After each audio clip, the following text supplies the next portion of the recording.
아멘. 성가대 찬양 감사드립니다. 오늘은 주연절 마지막 7째 주일입니다. 헬라인에게는 미련한 것이요라는 제목으로 말씀 나누겠습니다. 세간에 50억 퇴직금 논란이 일고 있습니다. 여러분도 한 번쯤은 들으셔서 알고 계실 것 같습니다. 최근 법원에서 한 청년이 퇴직금 명목으로 50억 원을 수령한 것을 두고 무죄라 선고했기 때문에 그렇습니다. 이 청년의 아버지는 국회의원 출신입니다. 30대 나이에 5년이라고 퇴직금을 50억 수령했습니다. 이 수치는 제가 조사를 해보니까 우리나라 30대 그룹 경영인 퇴직금 순위 가운데 네 번째로 대리였는데 대리 직책으로는 처음 있는 일입니다. 재판부는 퇴직금 50억이라는 금액이 사회 통념상 과다하지만 국회의원인 아버지를 향한 대가성 뇌물로 보기는 어렵다, 이러한 입장을 냈습니다. 이러한 판결을 두고 여야 정치권 모두 공정과 상식이 붕괴되었다, 무너졌다, 이러한 비판을 내고 있습니다.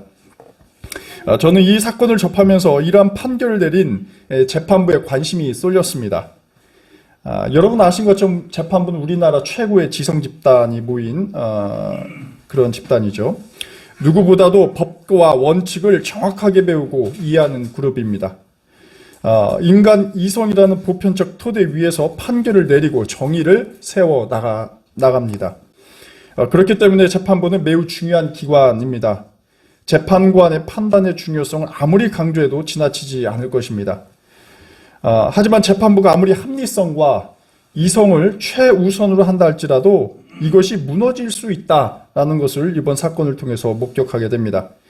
권력을 의식하게 되거나 또 어떤 이해관심이 압도할 때 그렇다라는 것이죠. 이렇게 내려지는 판결은 법적 질서를 흐트러 버리고 또 혼란으로 사회를 내밀어 버립니다. 이것이 제가 느낀 이번 사건을 통해서 느낀 부분입니다. 우리는 인간 이성이나 지혜나 철학 그 이상으로 타자와 또 사회에 대한 공감이 필요하고 또 정의를 회복을 위한 그런 노력이 얼마나 중요한가를 깨닫게 되었습니다. 오늘 설교 주제로 지난주에 이어서 고린도전서 그리고 고린도 교회 이야기를 갖고 나왔습니다. 이유가 있습니다. 고린도 사회와 오늘의 한국 사회, 그리고 고린도 교회와 오늘의 한국 교회는 시공간에 있어서 굉장한 엄청난 차이에도 불구하고 놀랄 정도로 비슷한 측면이 많기 때문에 그렇습니다.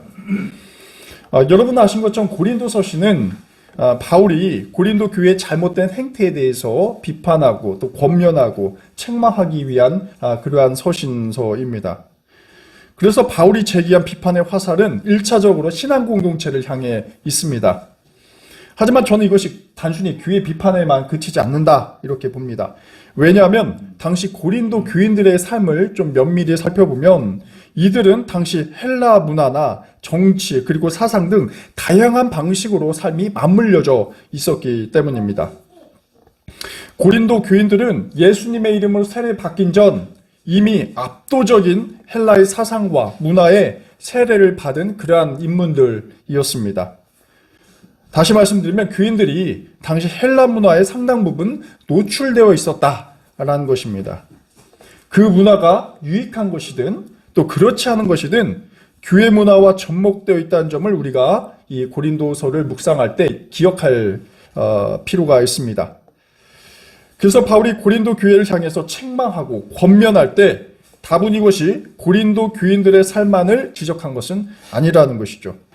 교인들에게 영향을 미치는 헬라 문화, 헬라 세계 그 전반적인 문제점을 지목한 것이라 볼 수 있습니다. 그래서 오늘 우리는 고린도전서 1장 18절 이하의 말씀을 묵상했습니다.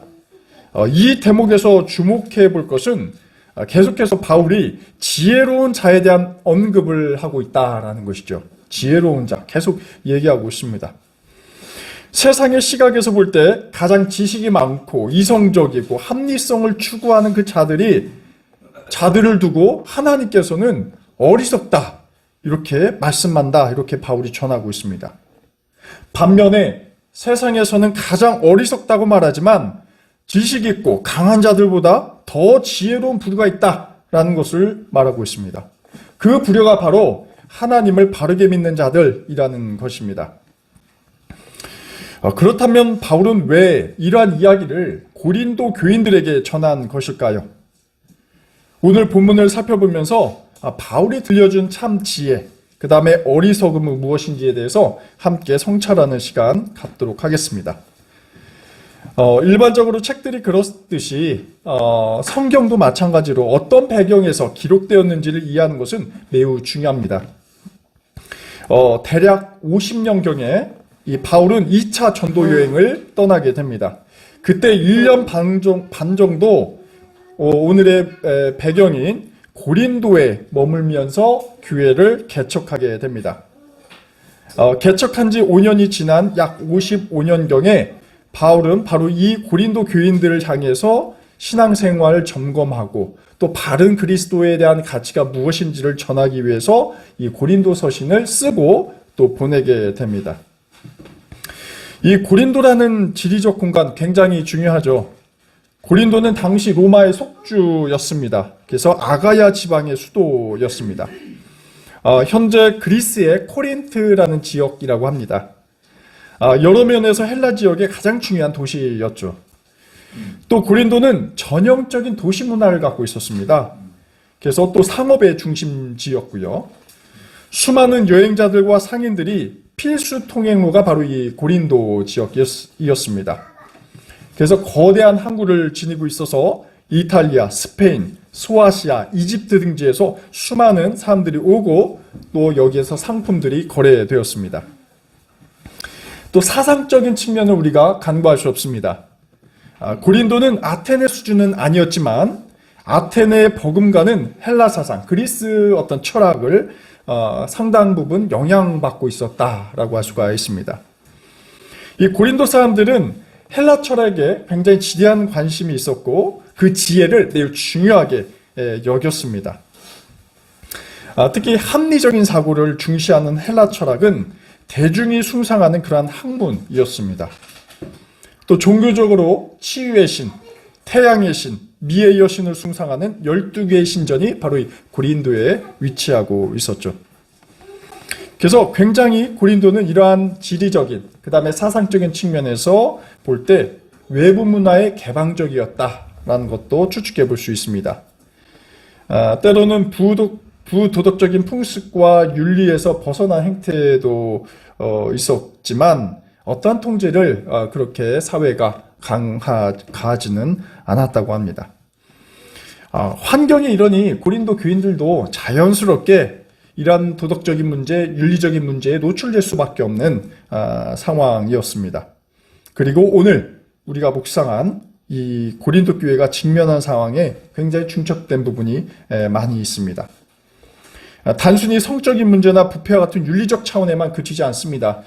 바울이 우리 고린도 전서 후반을 보면 계속 이런 윤리적이고 성적인 문제에 대해서 지적하고 있지만 이뿐만 아니라 다양한 문제를 사실상 제기하는데 특히 사상적인 도전, 이 철학적인 도전도 고린도 교인들이 사실 극복해야 될 문제 가운데 하나였습니다.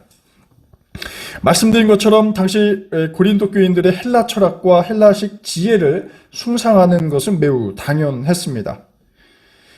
철학자들은 인간의 삶과 죽음, 이런 논의를 통해서 행복을 추구하, 어떻게 행복할 것인가에 대해서 끊임없이 탐구를 했죠.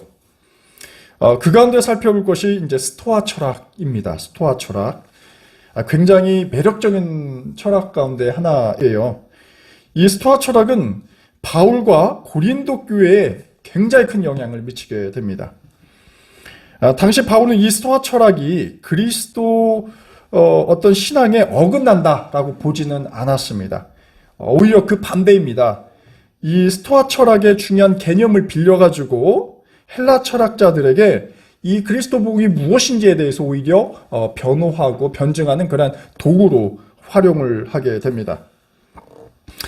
이 스토아 철학에 대해서는 다양한 특징이 있겠지만 대표적으로 이 스토아 철학자들은 인간의 이성과 합리성을 굉장히 중시했습니다.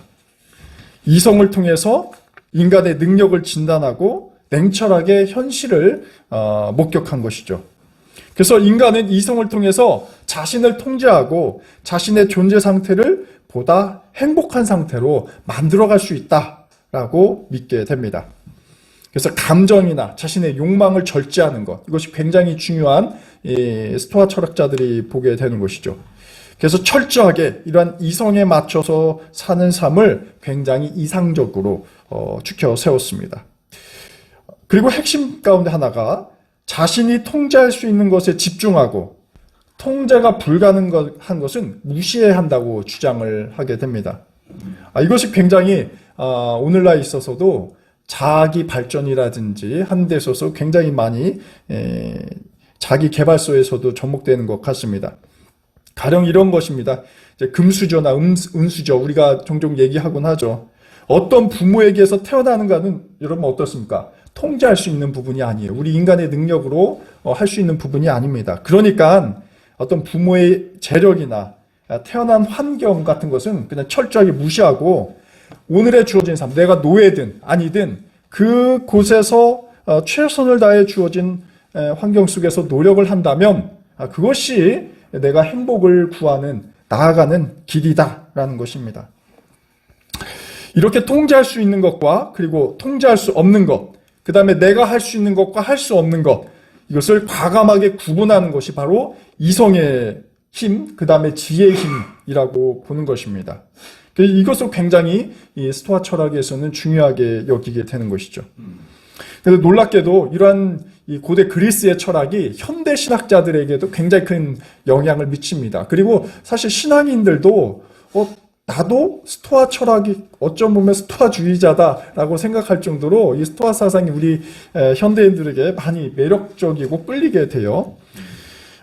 가령 예를 들면 이제 미국의 저명한 신학자인 라이놀드 리버라는 사람이 있죠.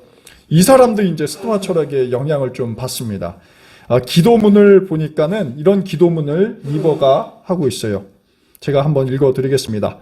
내가 변화시킬 수 없는 것들은 받아들이는 평온함을 주시고, 변화시킬 수 있는 것들은 변화시키는 용기를 주시고, 이 두 가지를 분별할 줄 아는 지혜를 주시옵소서. 이게 리버의 기도였습니다. 굉장히 스토아 철학적인 그런 내용을 깔고 있죠.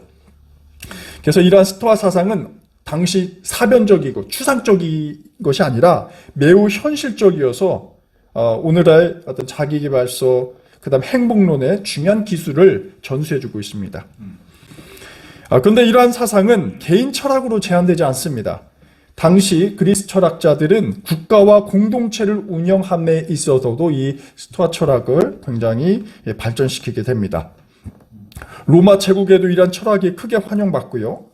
그래서 모든 인간은 이성을 통해서 진정한 행복에 이를 수 있다는 주장은 로마 제국과 고린도에 사는 모든 사람들에게도 동일하게 적용이 되었습니다. 로마 시민들은 이 스토아 사상을 통해서 내가 어떤 처지에 있든지 어떤 인생의 상황에 처하든 추구할 수 있는 그 나름의 행복이 있게 된 것입니다. 그래서 스토아 철학은 황제로부터 노예에 이르기까지 함께 추구할 수 있는 이 행복을 제시하는 것처럼 보였습니다. 바로 이러한 사상을 이 고린도 교인들도 알게 모르게 공유하고 있었던 것이죠. 이런 시대적 상황을 속에서 바울이 주장하는 그 예수복음이란 사상은 어땠을까요? 이 고린도 지식인들의 눈에 보기에는 다소 좀 조잡스럽고 우스꽝스러운 지식에 불과했을 것입니다. 헬라인은 이성과 합리성을 기초로 삶의 목적과 행복을 추구하고 있었죠. 하지만 그리스도인들은 어디에서 찾고 있습니까? 예수복음, 즉 십자가의 길, 십자가의 도에서 찾고 있습니다. 오늘 말씀 18절에 이렇게 기록되어 있습니다. 자, 개정 개역 성경으로 읽어드리겠습니다. 십자가의 도가 멸망하는 자에게는 미련한 것이지만 구원을 받는 우리에게는 하나님의 능력입니다. 라는 구절입니다. 여기서 바울이 굳이 하나님의 도를 의도적으로 언급한 것은 이 고린도 교인들이 계속 지나치게 철학적인 논증에 치우쳐져 있었기 때문에 그렇습니다. 지난주 제가 고린도서 말씀드리면서 이런 이야기를 나누었습니다. 고린도 교인들 사이에 서로 분란이 일었고 분쟁이 있었다라는 것이죠. 그 어떤 출발점은 바울이 위대하냐 아니면 동역자인 아볼로가 더 위대하냐에 대한 논쟁입니다. 고린도 교인들은 누가 위대한지에 대해서 그 리더에 대해서 이런 분란이 있었고 서로 편가르기가 있었던 것입니다. 사실 고린도 교인들 사이에서는 초대 담임 목사라고 할 수 있는 바울보다는 그 후대인 아볼로에 더 높게 평가하는 경향이 있었습니다. 그 이유는 이 그리스 시대에는 이제 수사학이라는 것이 굉장히 중요했는데 아볼로가 수사학적인 측면에서 더 뛰어났기 때문에 그렇습니다. 사도행전을 보면 아볼로를 이렇게 소개하고 있습니다.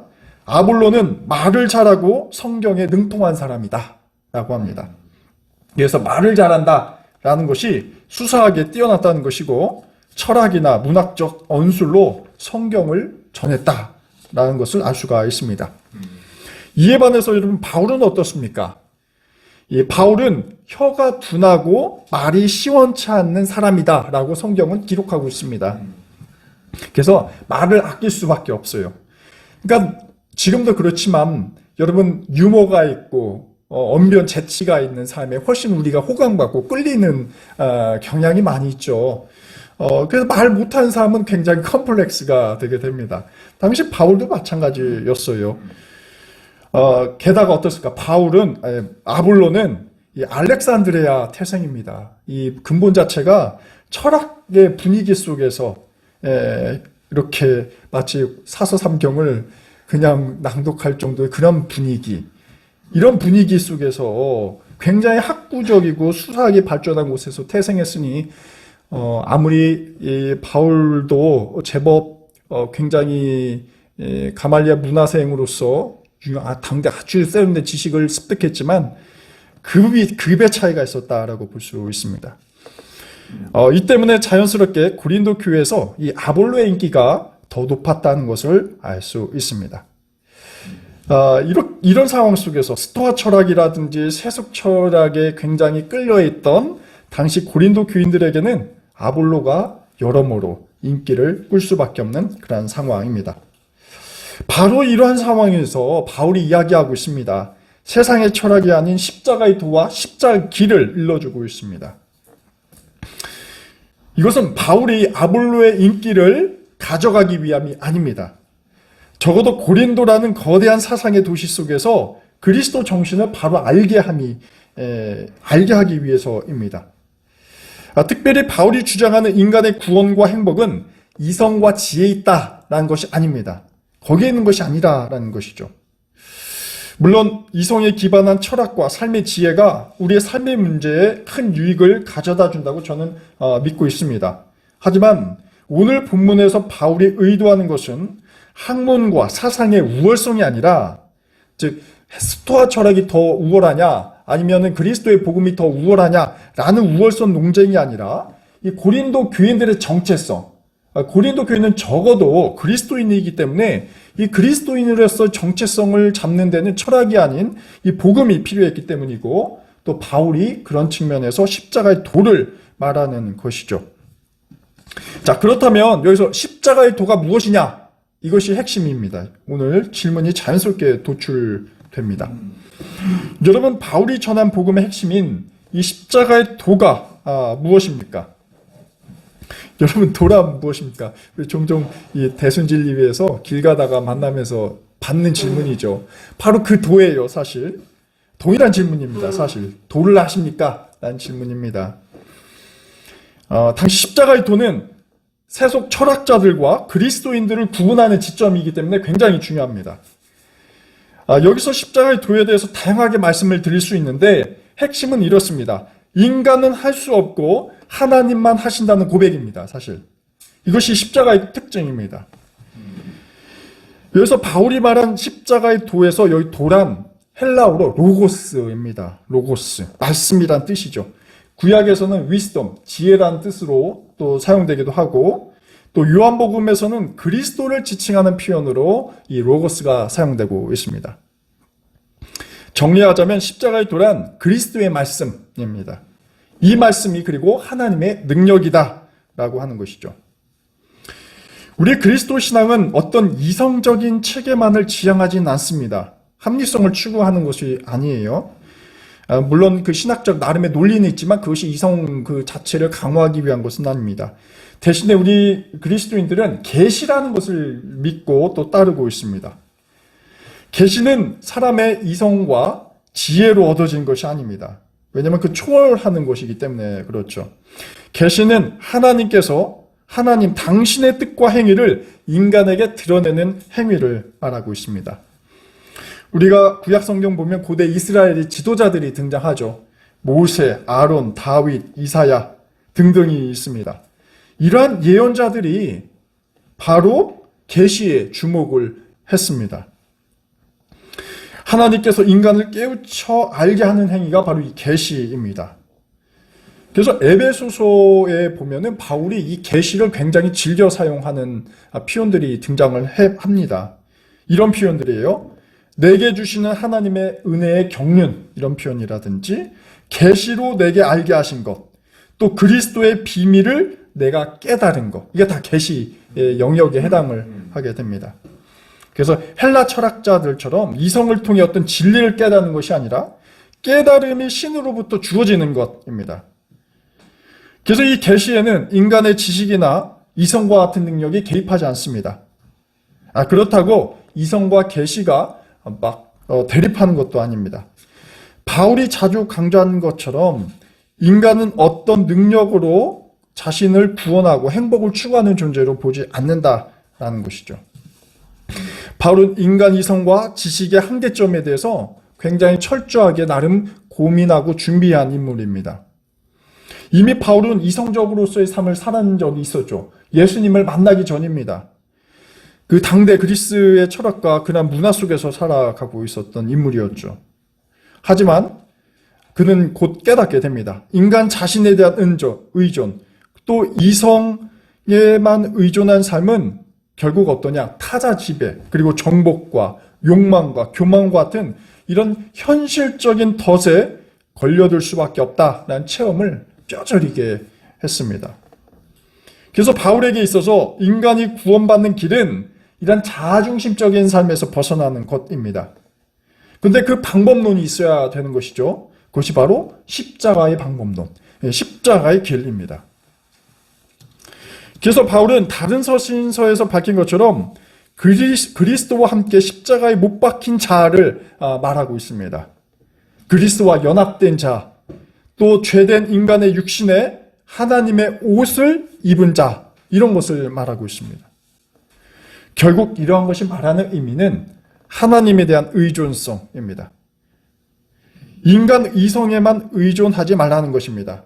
인간 이성과 합리성에 의존한 삶은 인간을 더욱더 피폐하게 하고 인간의 욕망이 개입하면서 진정한 행복과 구원은 요원하다라는 주장입니다. 사실 이 부분은 예수님께서도 자신의 실천을 통해서 말씀해 오셨던 부분입니다. 이 마태복음 16장 26절에 이러한 구절이 있습니다. 누구든지 나를 따라오려거든 자기를 부인하고 자기 십자가를 지고 나를 쫓을 것이니라 라는 구절입니다. 십자가의 길이 옳다라는 것은 이미 바울 이전에 예수께서 증명하셨습니다. 자기 십자가를 지고 사는 삶입니다. 물론 십자가의 도를 따라가는 삶은 다양하게 표현될 수 있습니다. 하지만 예수님의 길은 철저하게 인간과의 회복과 인간과의 관계 회복, 또 하나님의 정의를 실현하는 그러한 방향으로 마치 중력처럼 그런 것에 기울어져 있었던 것이죠. 제가 한번 말씀드린 기억이 있는데 20세기 중반에 흑인 인권운동가인 마틴 루터킹 목사님이 당대 정의가 실종된 사회 속에서 그리고 차별이 만연한 그 시대 속에서 이렇게 성경을 풀이하곤 했습니다. 우주의 윤리적 포물선은 길지만 그 방향은 정의 쪽으로 굽어 있다라는 말씀입니다. 우리 사회를 지배하는 불의와 부패가 우리를 낙담과 냉소로 이끌어가고 있지만 하나님의 예정된 계획은 또 그분의 구원은 결국 정의를 향해서 사랑을 향해서 나아간다라는 것입니다. 그리고 우리 신앙인들은 어떤 존재냐? 우리 신앙인들은 하나님의 정의와 사랑을 구현하는 그 방향으로 온 힘을 다해서 공동체가 나아가도록 힘을 보태는 존재이고, 과연 그럴 수 있느냐라는 것을 시대적 화두로 던지고 있는 것이죠. 이는 결국은 이 세계는 아무리 다양한 부패와 인간적인 윤리가 붕괴됐다 할지라도 십자가의 길, 이 희생의 길을 갈 수밖에 없다라는 것입니다. 어떤 방식으로든지 나의 것을 희생하지 않고서야 이 행복은 이루어질 수 없다라는 것입니다. 누군가를 정의를 위해서 목소리를 여러분 내야 합니다. 누군가는 깨어진 관계를 회복시키기 위해서 상대방에게 머리를 숙일 수밖에 없게 됩니다. 또 겸손할 수밖에 없습니다. 정의라는 것이, 또 사랑이라는 것이 그냥 주어지지는 않습니다. 누군가는 무력을 통해서 강압적인 방식으로 얻을 수는 있긴 하겠지만, 그러한 방식으로 얻은 정의와 사랑이라는 것은 일방적이고 폭정에 가까운 경우가 많습니다. 그러나 바울이 말하듯이 그리스도의 방식은 다르다라는 것입니다. 예수께서 십자가에 달리신 것처럼 자기 포기를 기반으로 하는 정의와 사랑을 추구하자는 것입니다. 나의 것을 주장하지 않고 도리어 포기하고 양보하는, 그래야 진실한 정의와 사랑이 구현된다라는 것입니다. 굉장히 어찌 보면 오늘날 있어서도 말이 안 되는 이야기일 수가 있습니다. 바울 시대도 마찬가지였습니다. 그래서 바울이 23절에서 기록한 것처럼 이러한 십자가의 길은 헬라인들에게 합리적인 사고를 하는 이런 헬라인들에게 어리석은 일이라고 표현합니다. 여러분, 십자가가 상징하는 것은 무엇입니까? 헬라인들에게는 그것은 실패와 수치와 모욕의 상징일 뿐입니다. 그들의 논리로서는 도통 이해할 수 없는 것이 바로 십자가 사건이었습니다. 유대인들도 마찬가지였죠. 유대인들에게는 거리낌이었다라고 표현이 되어 있습니다. 십자가라는 것은 거리낌입니다. 왜냐하면 유대인들이 고대하는 메시아와 그 나라는 영광과 승리의 그런 차원이었지, 십자가에서 말하는 무능과 무욕, 어떤 치욕과 실패가 아니었습니다. 유대인들은 당시 민족주의적 관점에서 민족 해방자, 정치적 해방자를, 메시아를 간절히 갈망했습니다. 하지만 예수께서는 그런 모습을 전혀 보여주시지는 않았습니다. 그리고 유대 시대 반란자들이나 당하는 최악의 형벌인 이 십자가를 형을 진다는 것은 헬라인들에게는 말이 되지 않는 것이었습니다. 그들의 논리와 사고는 전혀 이해할 수 없는 부분이었죠. 그리고 사실 이 본문에서 헬라인에게는 미련하다라는 표현을 썼는데, 미련하다는 원뜻은 사실 미쳤다라는 뜻입니다. 정신이 나갔다, 미쳤다. 그래서 예수를 따라 십자가를 지십시오 라는 말은 헬라인들에게 미친 짓, 정신 나간 짓에 불과합니다. 고린도 교인들에게도 사실 이런 것은 마찬가지였습니다. 합리적인 사고, 이성적인 사고를 하는 고린도 교인들은 생각의 기류가 엄청 심했겠죠. 마음의 심적 갈등이 심했을 것입니다. 누가 봐도 우리가 따라할 길은 이성적인, 합리적인 그 철학자들의 길인데, 이 예수나 십자가, 바울의 말한 이 도라는 것은 굉장히 이질적인 것이고 아무도 걷지 않는 길이고 미친 짓인데 이걸 어떻게 할 것인가라는 문제를 결단하고 믿어야 됐던 것은 굉장히 어려운 문제였습니다. 하지만 24절에서 바울이 이렇게 얘기합니다. 부르심을 받은 사람에게는, 유대 사람에게나 헬라 사람에게나 그리스도는 하나님의 능력이요 하나님의 지혜입니다.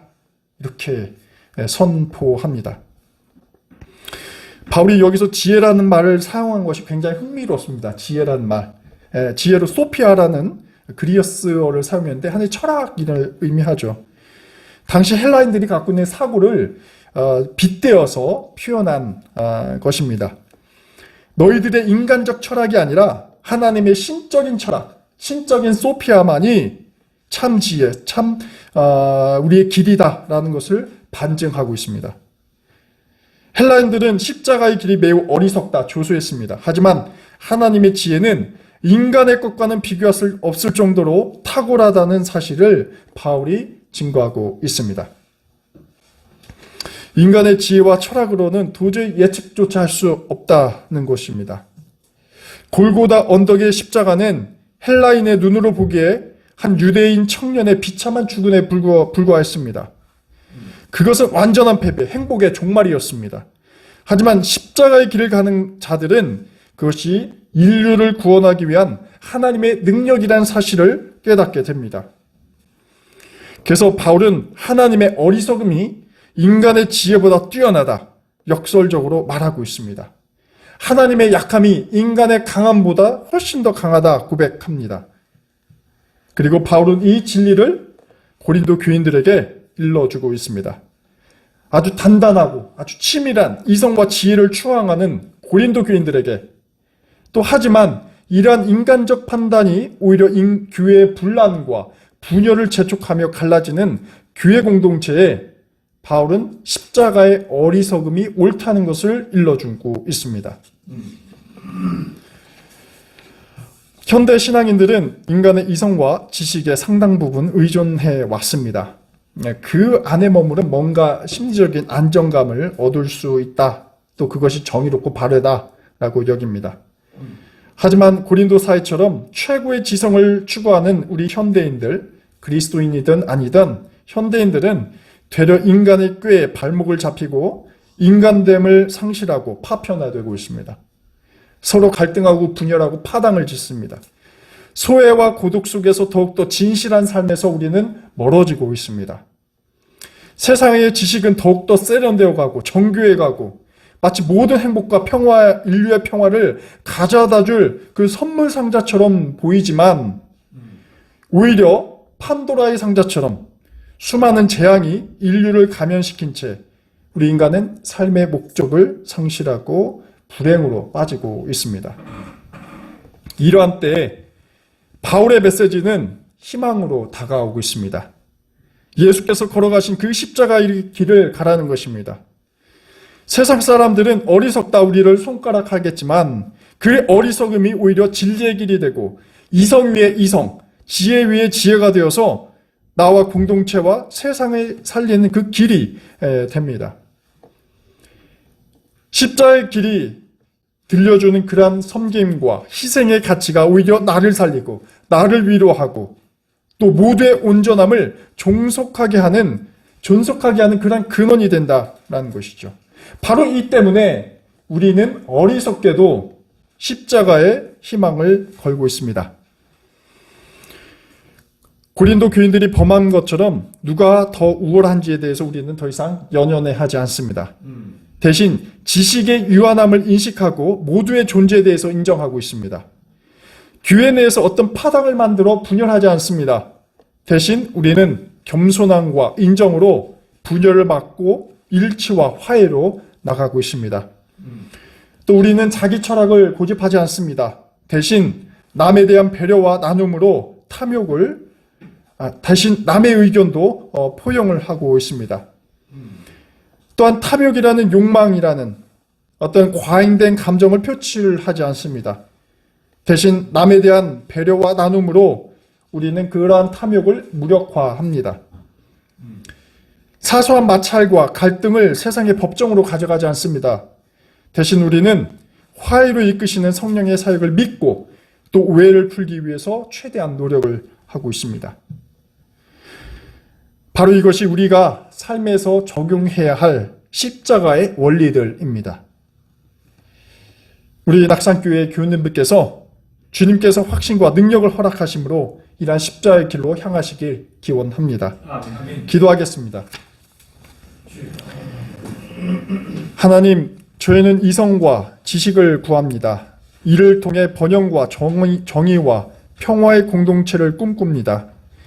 하지만 현실은 불의와 탐욕, 혐오와 증오로 가득 차 모두가 좌절하고 있습니다.